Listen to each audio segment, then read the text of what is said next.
Welcome to the Business Growth Masterclass, where business growth is made simple. I'm your host, Albert Gillespie. And I'm your co-host, Kellen Ketchersid. Join us as we bring you stories from business leaders so you can learn from their wins, their losses, and everything in between.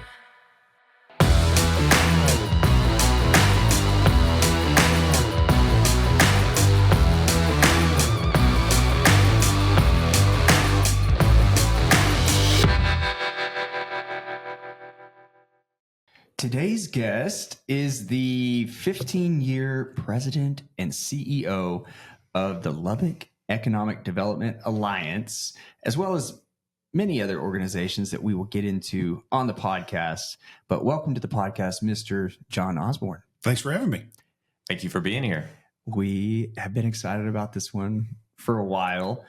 You are whether you want to admit it or not, you are a figure in Lubbock that, when you have something to say, I usually like to stop and listen. And Well, that's nice of you. I've got a fantastic team and great partners, and we try to do things that are really helpful and impactful to our community in a positive way. And so, I appreciate that. Well, tell us just briefly what you do and how it works. So my, kind of official role is I'm president and CEO. The organizations that I manage, there's quite a few of them. There's the Lubbock Economic Development Alliance. There's Visit Lubbock. There's Market Lubbock. I help with the Lubbock Cultural Arts Foundation as well.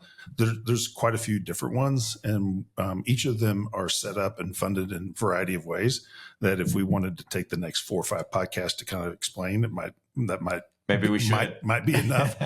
But ultimately, the easy way to kind of explain it is I try to help make positive things happen for our community that otherwise wouldn't happen through growing our economic opportunities. And so that sometimes means that we're working with companies to grow them here in our community, try to bring new companies into town, companies that are going to be adding jobs to and capital investment to the tax rolls. But we also work with groups to try to get them to come and spend the night, spend a ton of money, and then go home. And there's positives and for that kind of wealth that's comes into our community as a result. Yeah, that helps drive the economy for everybody. So I love it. Yeah. How do you even get into something like that in the first place? Well, honestly, when I graduated from West Texas A&M with an undergrad in agriculture business and a master's in business administration, my ag business degree was purely because business majors were a dime a dozen back then.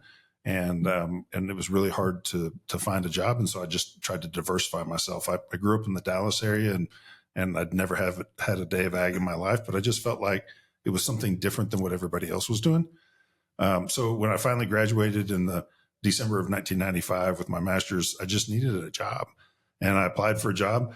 The lady I applied with was with Downtown Amarillo, Inc., and her name was Julie Johncock. She's still in the business. She works over in Abilene right now for the Abilene Economic Development Corporation that's over there. And she told me I was overqualified for my job, and I told her I didn't care. I wanted a job. And the next day, I got a phone call from Quanah, Texas. Oh, yeah. If you don't know where Quanah is, Big city of Quanah, Medicine Mount, right? Yeah. That's right. Yeah, it's a town of about 2,000, kind of between Childress and Vernon, along 287. The best way I describe it is right there off the Red River, where the Red River meets the big part of the panhandle of Texas. And they called and asked if I wanted to come and do downtown revitalization for them. And they had gotten my name as a result of a referral from Julie down to Austin to the Texas Historical Commission, who then referred my name to Quanah. And so it's just by chance. That's the best way I can kind of describe it. But thankfully, over the years, I've been able to have a lot of experiences and had an opportunity to work in a variety of different types of communities that when Lubbock was looking for a CEO, I fit a lot of the parameters that they were kind of looking for, where I'd had some success. I had an agriculture background to some extent. I had spent some time in West Texas, and that's not for everybody, but it was for me. I loved it, and I wanted to come back. And so a lot of my experiences made it to where were things that we were looking for as a community. And so it fit very nicely. That's great. Okay, so economic development, corporations, alliances, most substantial cities have those that exist kind of in conjunction with typically their chamber of commerce. No, there's no typical. Okay. So they are really all over the map, all across the United States and even over the world. They are sometimes part of a city. Sometimes they're a separate organization. Sometimes they're part of a chamber of commerce. Sometimes they're an industrial development foundation. Sometimes they're their own nonprofit. Sometimes they're funded through membership. Sometimes they're funded through taxes. It really runs the gamut. And here in Texas, our two primary ways of doing economic development is through a sales tax for economic development, and then also just a kind of a membership-based organization. Those are the kind of the main ways, although a lot of city departments also do them as well. And so for us, that's LEDA and Market Lubbock. LEDA is funded through a sales tax for economic development, and Market Lubbock is actually funded as a just a nonprofit organization, but it's funded through some property taxes that are allocated to us by the city of Lubbock. Okay, and really the purpose of these, restating what you said earlier, the purpose of these alliances, these economic development groups, is to recruit, bring in jobs into a local economy, a local city, and help bring in these businesses, keep these businesses, and support these businesses over the long term.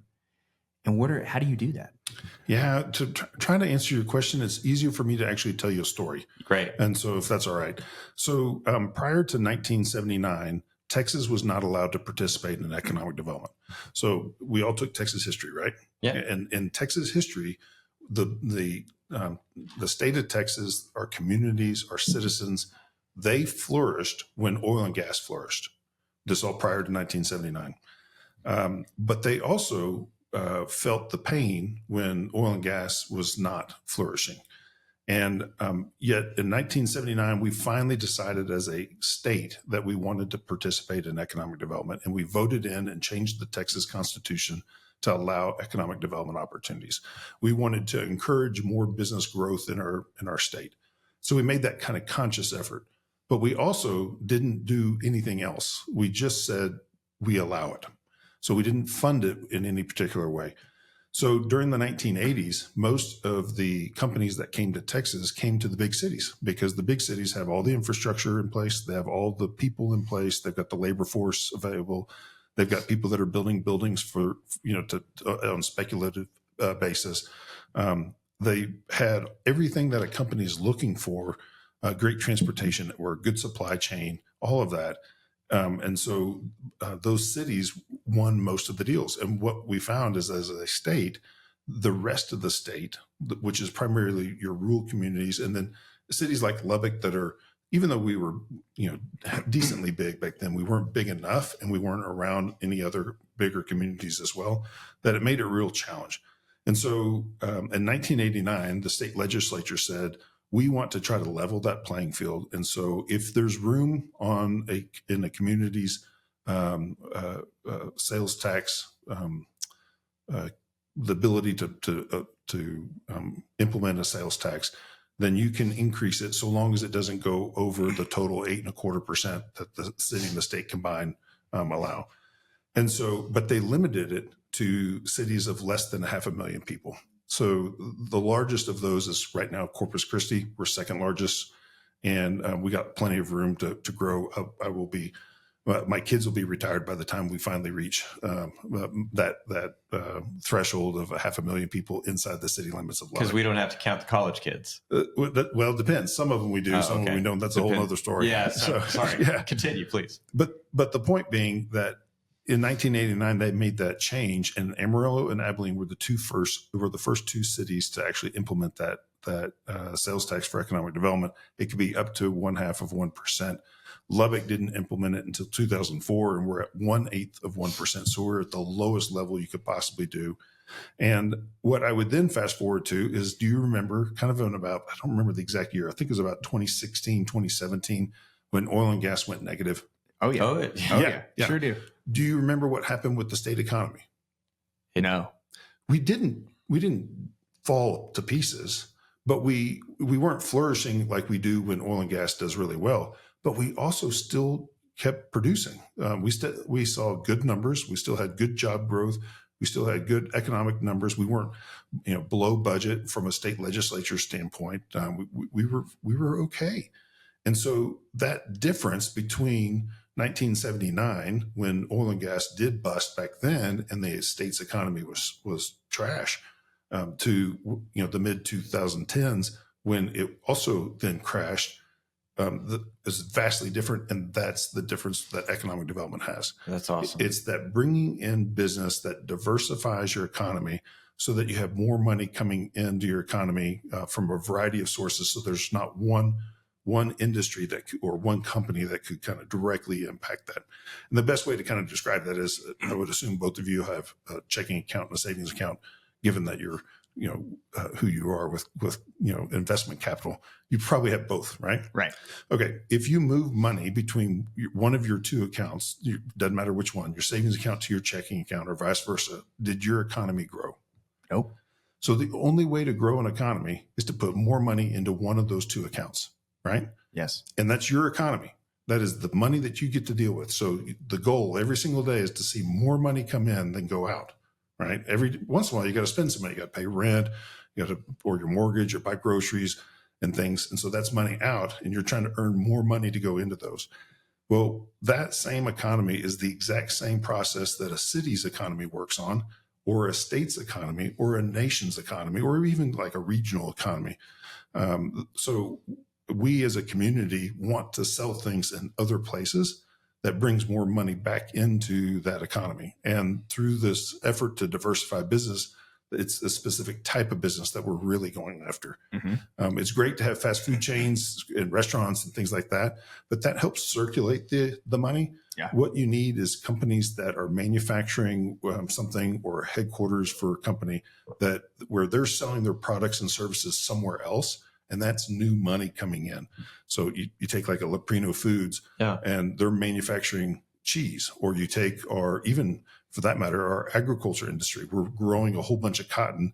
We're paying a small amount for seed, probably to the farmer. It's a lot of money, but still, it's in the scheme of the industry, it's a small amount for the seed.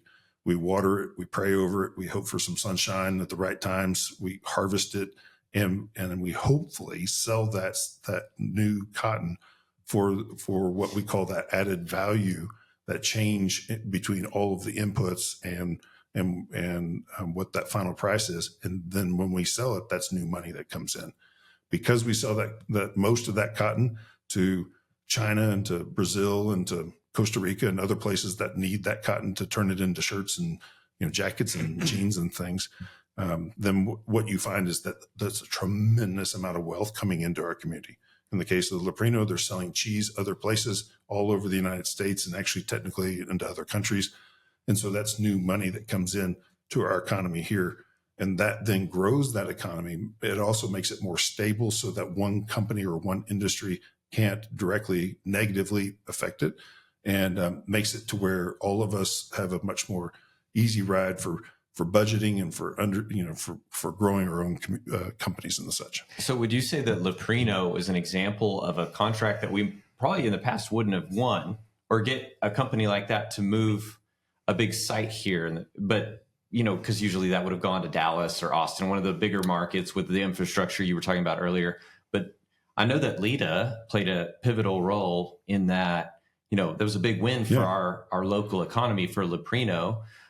Would you say that you guys made a big difference in how that all turned out for us? I would say that the vote to establish Lita with a sales tax for economic development was a game changer for us as a community. Mm-hmm. Most specifically, the biggest example is Leprino Foods. Leprino needs a certain type of supply, and it's a very costly thing to supply that any long distance. If you're doing concrete or timber, those are all real heavy things. So you want to locate a company like that wants to locate kind of real close to wherever they're needing to take that product to. In the case of Leprino, the bulk of their cheese is made up through with milk, and milk is expensive to haul because it's very heavy. It's similar to the weight of water, 8 pounds to a gallon, but there's a heck of a lot of gallons that go into it. So it's a lot to transport. So they are going to locate where the milk supply is.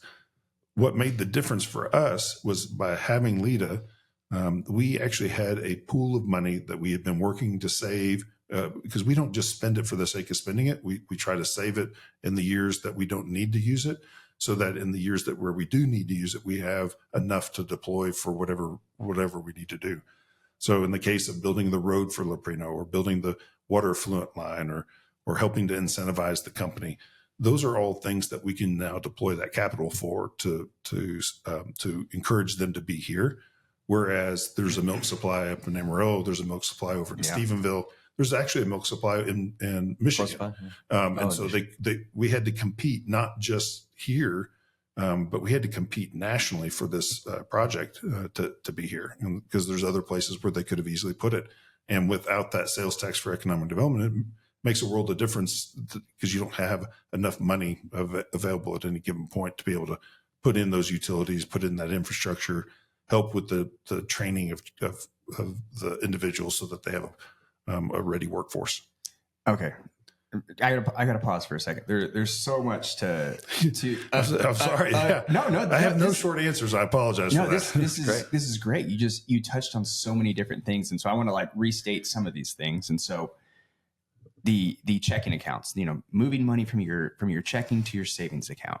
You're describing moving money within Lubbock. That's you going to the McDonald's. That's you going, renovating your house and paying the plumber and the HVAC guy and the carpenter. You're recycling that money. It's going from your pocket to your neighbor's pocket. It's actually the spreading of the wealth. So if I worked for a Loprino, or for a Bear Crop Science, or for there's all kinds of job companies that are here that sell their products somewhere else, and so if I worked for one of those, and we sold those products somewhere else, then the money, that the revenues that company made help pay my salary. Yes. So then I take that salary home, I put it in my checking account. Yep. And then now I have money to go pay my electric bill. Yep. So LP&L gets paid. I have money to buy groceries. So United Supermarkets gets paid. I have money to go out to eat. So now Stella's gets paid. We go to the movie theater, and now the movie theater gets paid. And so that spreading of the wealth is actually coming from all those what we call primary jobs. Yes, that's exactly what I was getting to. These companies that are selling their products and services somewhere else. Yes, and so city development economics 101 are these primary and secondary jobs. And so the primary jobs are the jobs that are getting money from outside of that specific economy and selling goods and services outside of that and bringing money back. And then the secondary jobs, those are your, all of the service companies, the retail companies, all of the local jobs that you're recirculating that and spreading the wealth. Those primary jobs, one primary job supports, 5 to 6 that's a lot. Yeah. Secondary jobs. Yeah. And the nice part is that the secondary jobs are not unimportant at all. They're actually very important. Absolutely. Because what they do is they make this a better place for us to live. So if you think about all those restaurants and stuff that we get to enjoy, if we didn't have any restaurants here because those are secondary and we only want primary jobs, then this isn't a fun place to live. And as a result, you can't attract that workforce. If you can't attract that workforce, then you're sure not going to get the primary jobs to come. So they're very, very important. But it's also important from a spreading of the wealth. It's taking that primary money that's coming into our economy and spreading it amongst everyone. That there's part of what you were describing of, prior to 1979, that much of Texas was very oil and gas. That's right. And diversifying what a economy has to offer is really, it's making this more sustainable. You're not feeling the peaks and valleys as much.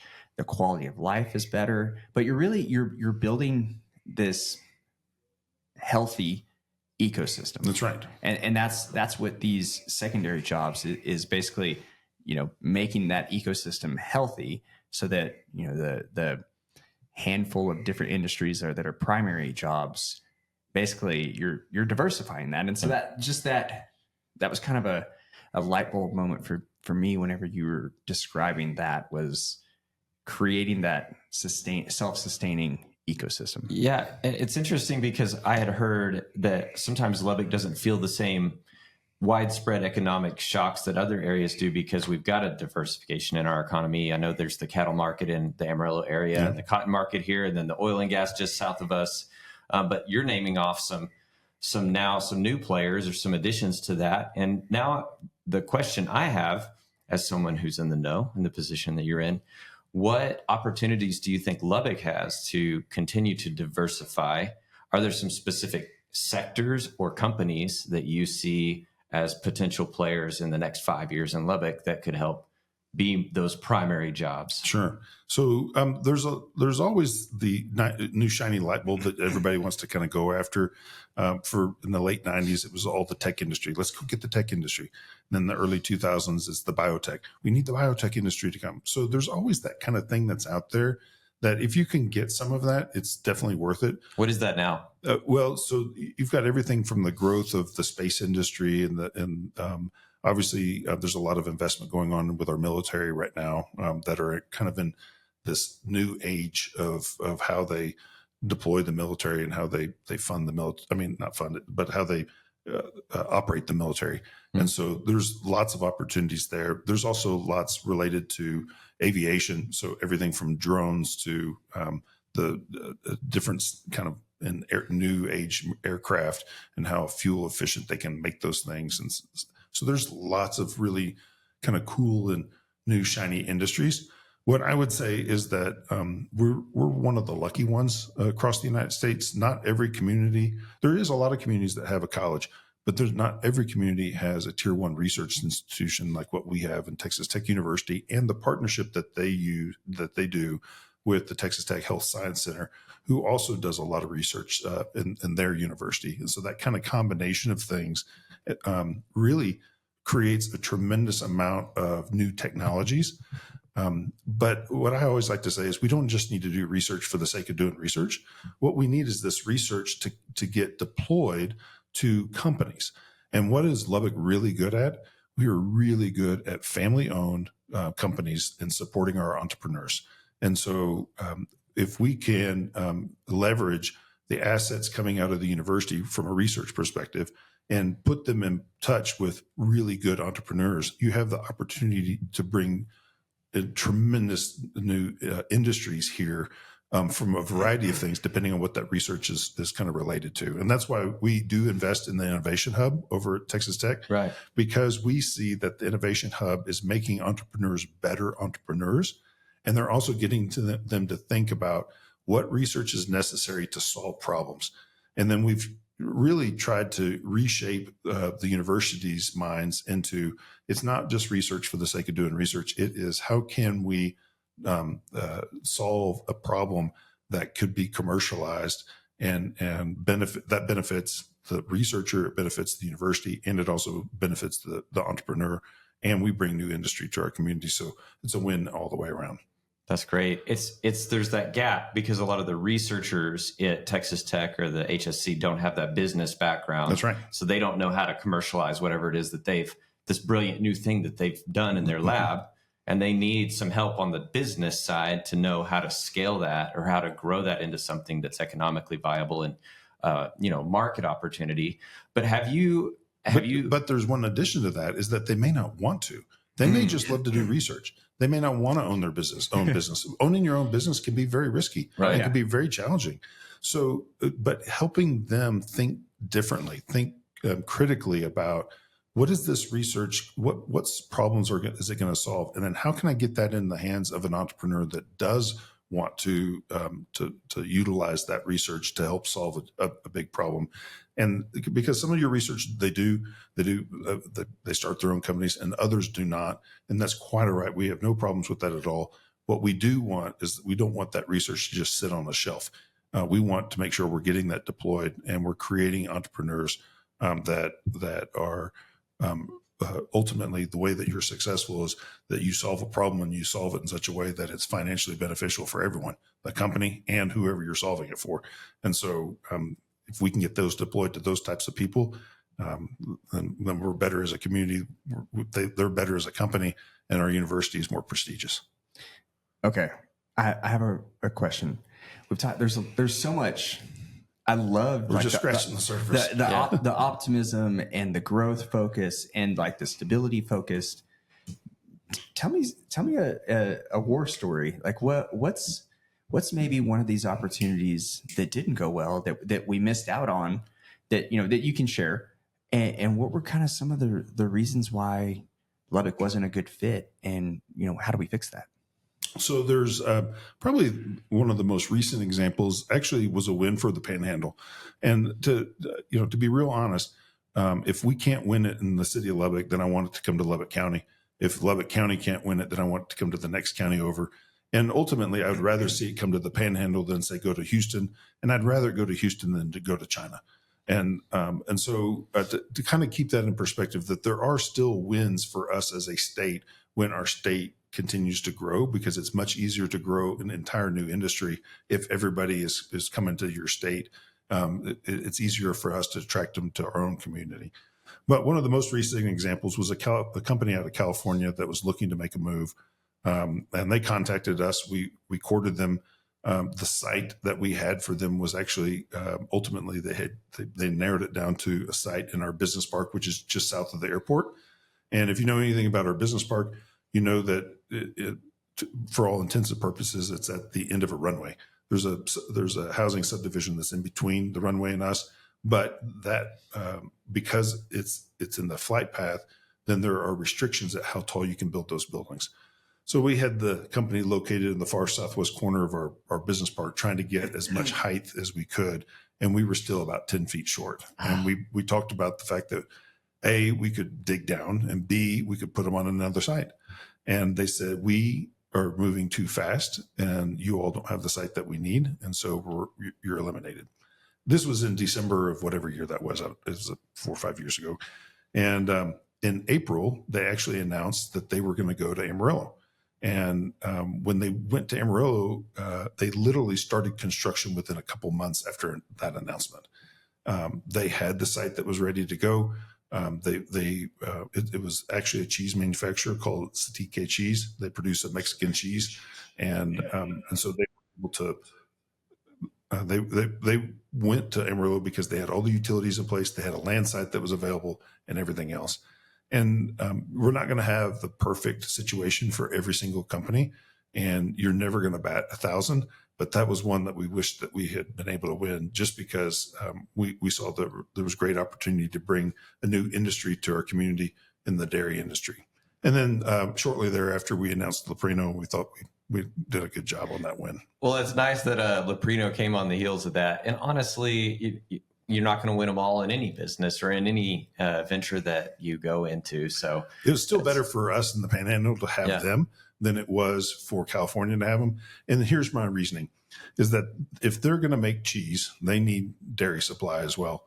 So the more dairy processing companies we have here, the better it is for all of these dairies, because they have a better chance of the dairies being, selling their milk to someone here nearby. So that's cost effective for them. But also, most dairies are not located in big urban areas. The urban areas don't want them. The small towns do. Sense. So now you bring an employer that's selling their product somewhere else, so their economy can grow and thrive to these small towns. And there's a lot of family that would much rather live in a small town and go to a small town school, or they've got aging parents or grandparents that they're trying to take care of that are in these small towns, and they need employment. And so to have a primary job opportunity with a dairy company there is really a good thing. Fantastic. So as we're thinking about these different, very different business opportunities for Lubbock and the Lubbock area, and as you were saying earlier about the universities spinning out new technology and new ideas that can hopefully be commercialized, do you see a gap at times between the kind of entrepreneurial know-how in our community compared to the need of a new tech like that? Because I know with a lot of startups, that's a lot different than, mom and pop, small business that takes some know-how about how to raise capital and seed stage and Series A and Series B and all of that sort of thing. Is that something that LEDA does some support with in the local economy, or development of entrepreneurship in that way? Yeah. So when you look at like Dallas, yes, they have a lot of family-owned corporations there, but the support network for those entrepreneurs is not like it is here in our community. When you're in a smaller community like Lubbock is, even though we are a big city, we're smaller than these major urban areas. So people know each other, and they each had different experiences, and so you may help your neighbor, and your neighbor may help you. And there's just a desire to make sure that entrepreneurs are supported in our community, and so many of them are family-owned corporations that it's just a tight network, and it really helps to keep to make that thrive.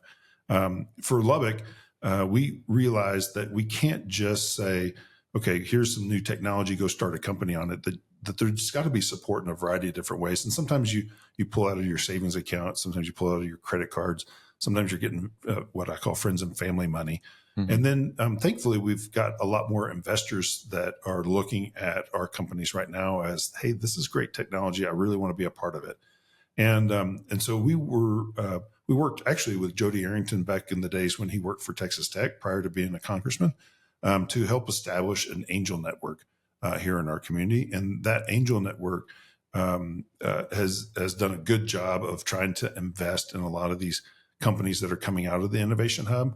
And it brings together a group of people that are traditionally investors, and it shows them companies that are coming out at this early stage and giving, and hopefully the mix is right to where they benefit and the companies themselves benefit to this influx of capital.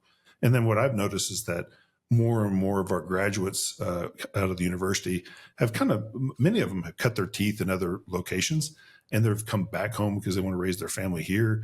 And what we've seen is that they brought that investment kind of portfolio and also their knowledge and know-how from other places, and they brought it back into our community, and they're wanting to invest in those types of things. And you guys are perfect examples of that, where you've got people that are that whether you graduated from here or you grew up here, maybe you spent all your time here, or maybe you spent time in other places, but you've come back, and now there's this it's a different kind of mentality today than when it was 15 years ago, I think.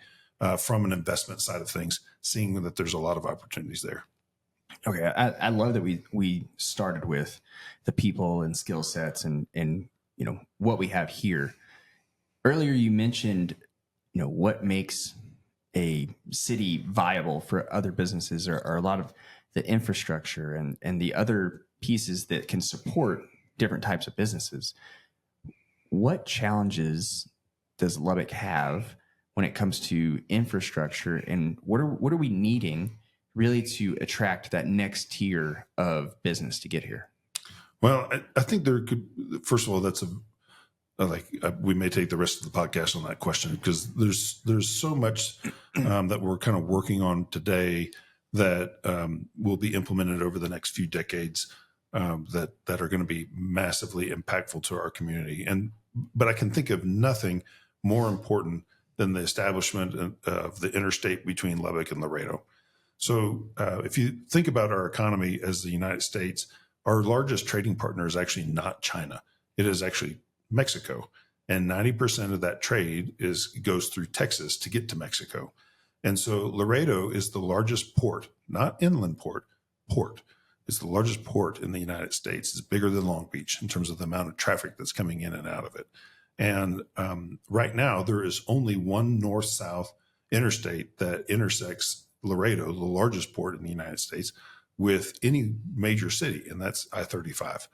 And so the Ports to Plains effort, I happen to serve as chairman of the board for full disclosure there, but that Ports to Plains effort is to grow I-27 between Laredo and Lubbock, so that there is a second alternate route that is parallel to I-35 that connects not only this economic port that is so valuable, but also connects it with our ranching areas of the San Angelo, kind of south of there, as well as the oil and gas in the Permian Basin, as well as the farming areas of the Lubbock and the South Plains, and then all the way up to the north. And so one of the reasons that this becomes one of the biggest things we could possibly do is when you look at Dallas Fort Worth and you look at a map of where all the interstates are, you realize that the warehouse and distribution network in Dallas Fort Worth is tremendous. It's huge. And you start doing the math and you realize it's because the truck drivers have to stop in Dallas Fort Worth.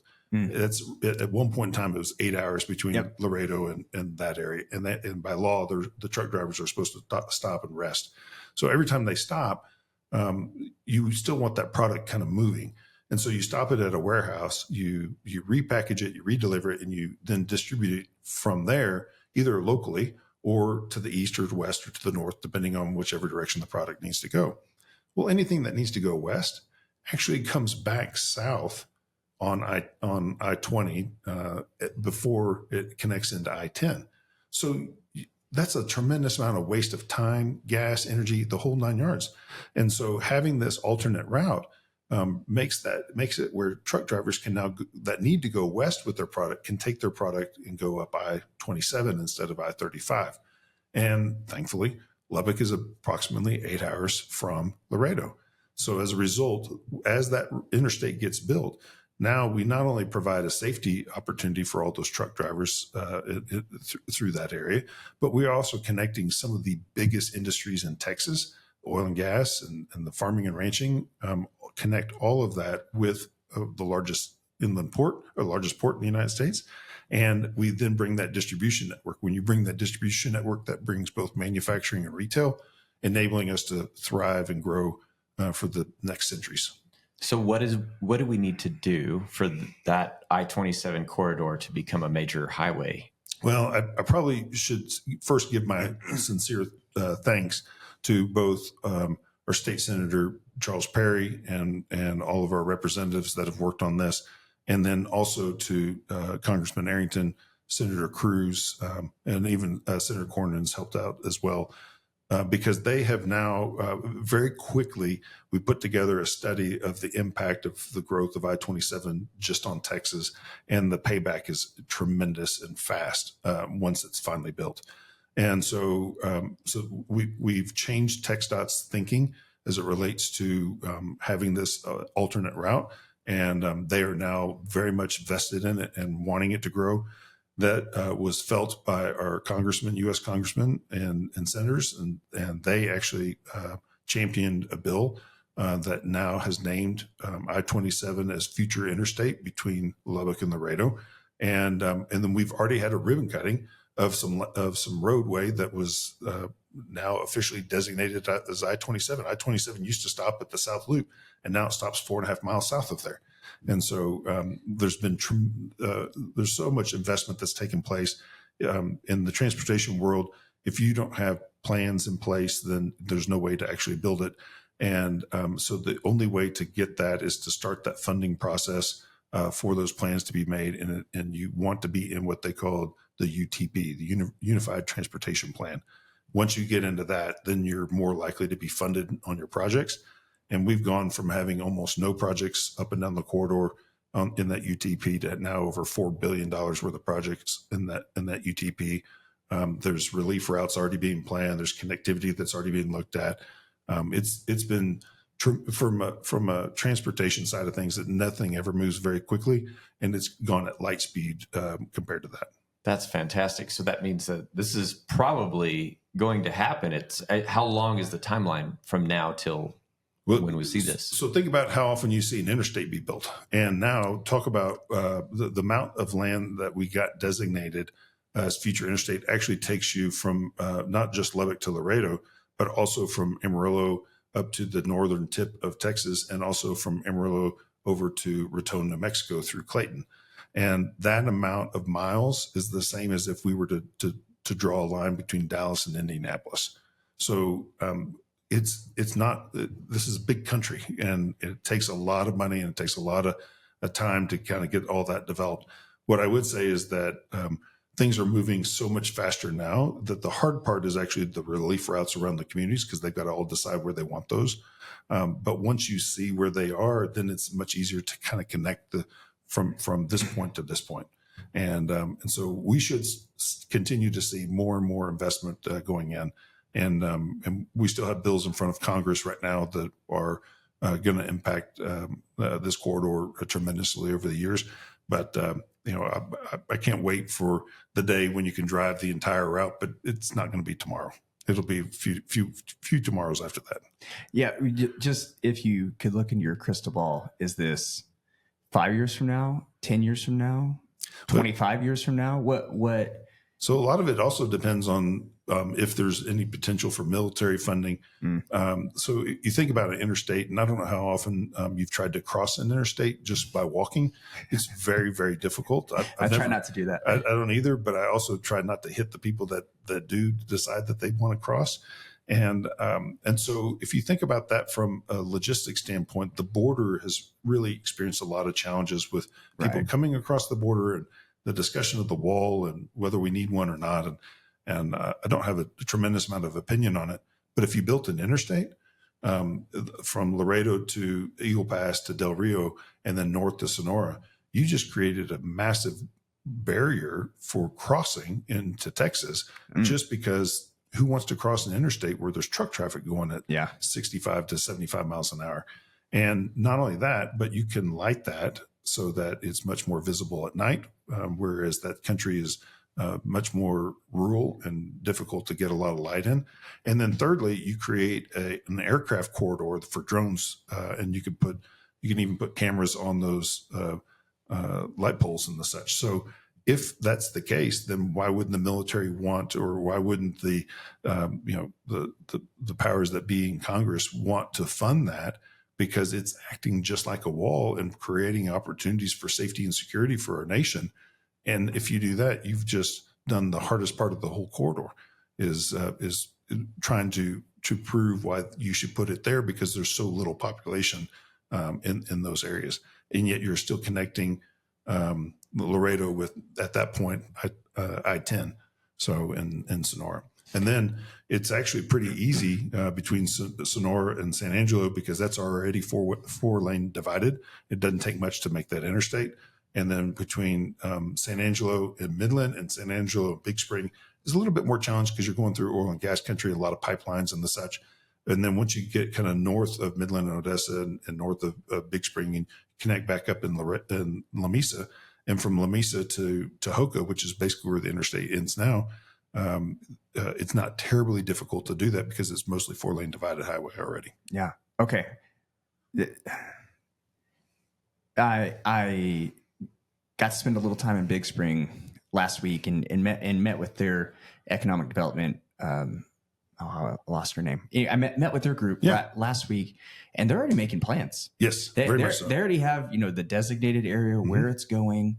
They're expanding their airport. They're dedicating it was like a almost 600 acre business park. That's right. That they're breaking ground on. That in their minds, it's going to be a mini Alliance airport for Big Spring. Basically, how can we bulk up this airport to handle bigger airplanes and handle more industry there? And so a lot of these cities are already making plans to accommodate that. And they need to, because they're already seeing some of the benefits. We've already had inquiries in our community, let alone up and down the corridor with some of our partners, where companies are looking at these cities now because you have a whole nother interstate that's going to be built here. That's one of the big highway accessibility is one of the big reasons why companies choose where they want to locate.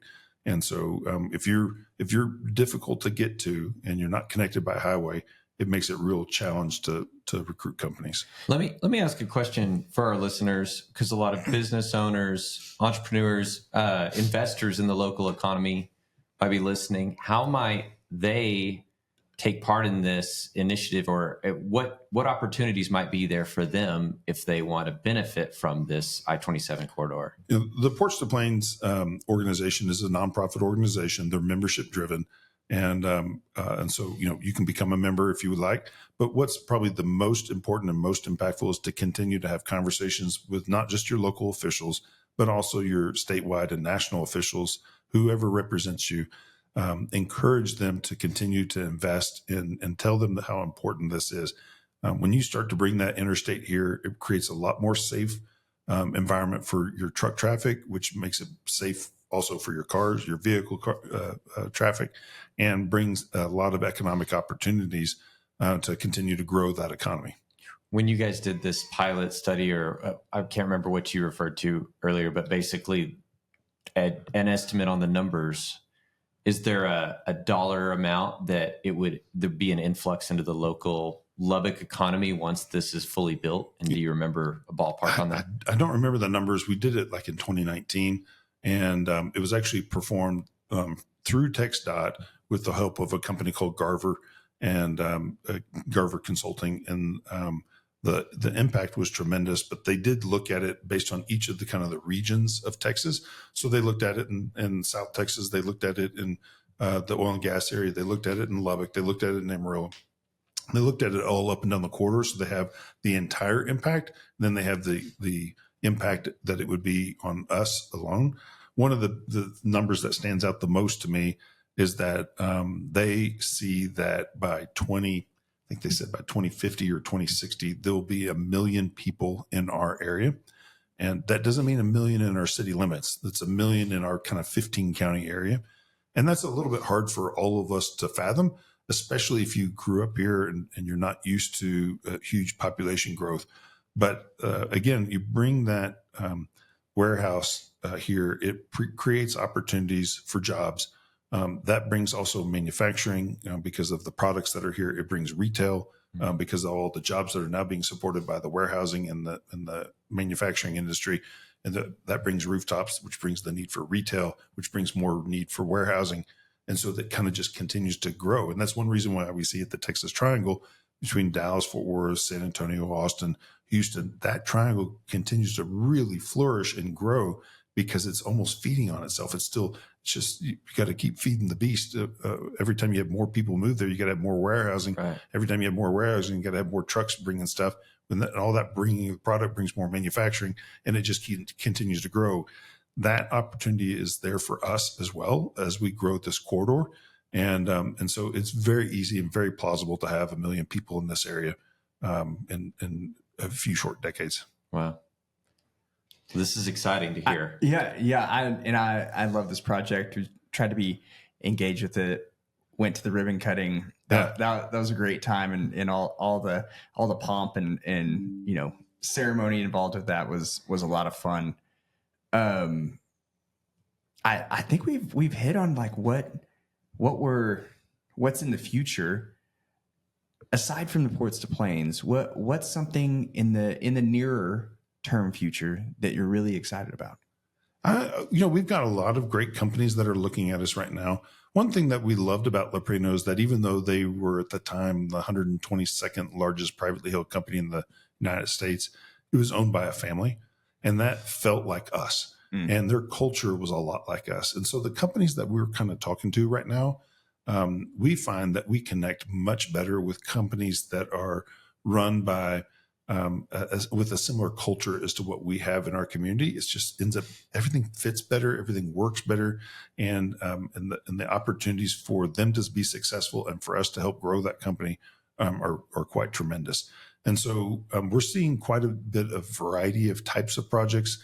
Everything from like making there was an effort for many years to get hydrogen to kind of be the next gasoline, for lack of a better term. I'm not using the right terminology, but we had those types of plants that have looked at us. We've had wind turbine manufacturers look at us, and then we've also had other kind of food processing companies that have looked at us, and just real lots and lots of different variety things that are kind of your bread and butter staple, all the way to this new age kind of cutting edge type stuff. Very cool.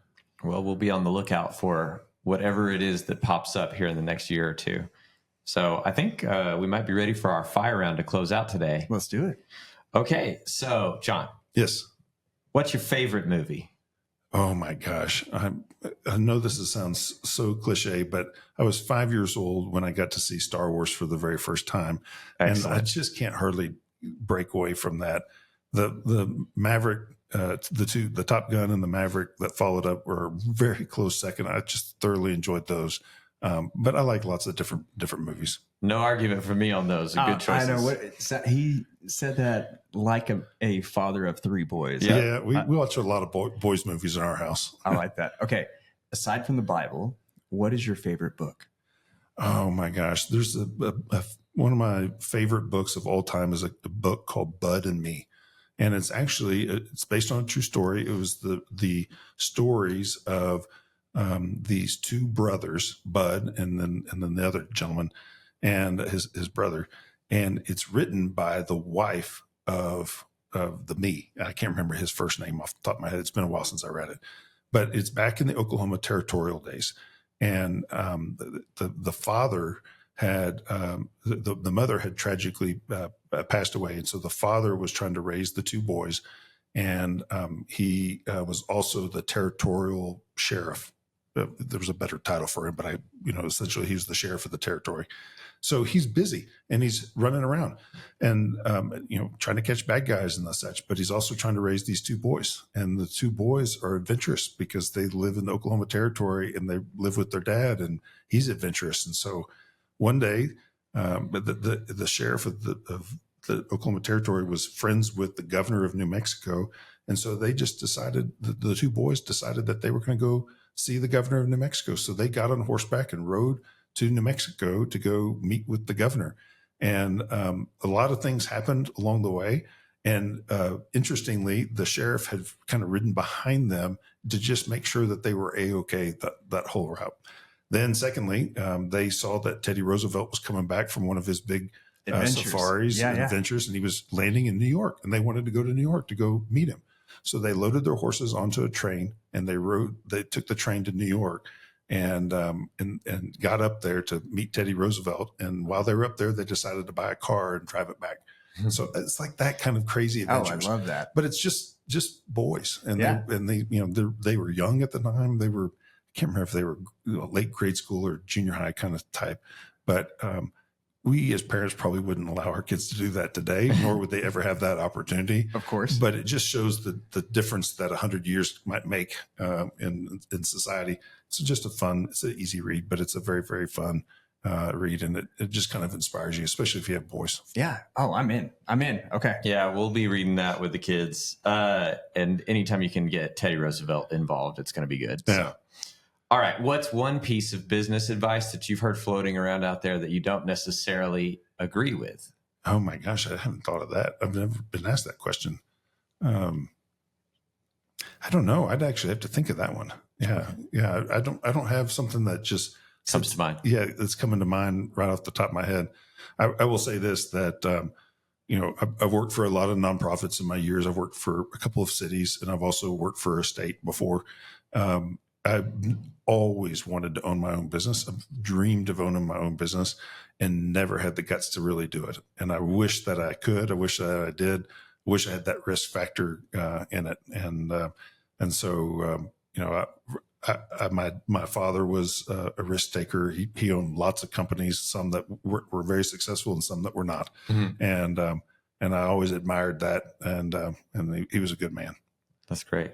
He gave me a lot of advice, and I don't remember anything he ever told me that was not true. So trying to think of something that I disagree with is pretty difficult. That's okay. I think it's a good answer anyway. That's great.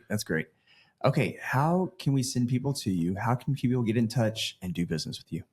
So we do have websites. The easy website to get to all the different entities is marketlubbock.org. But if they want to go to Leda, it's lubbockeda.org. If they want to go to Visit Lubbock, we've got lots of fun events in there, and that's visitlubbock.org. Marketlubbock.org has portals to everybody. And so that's kind of sometimes the easy one to give out. I'm around, and I'm on LinkedIn. And so please, connect with me, reach out to me and through those channels. And I'm happy to respond and appreciate the visit today. Awesome, man. We really enjoyed it. That was a fun conversation. Yeah. Thank you. Oh, no, thank you guys.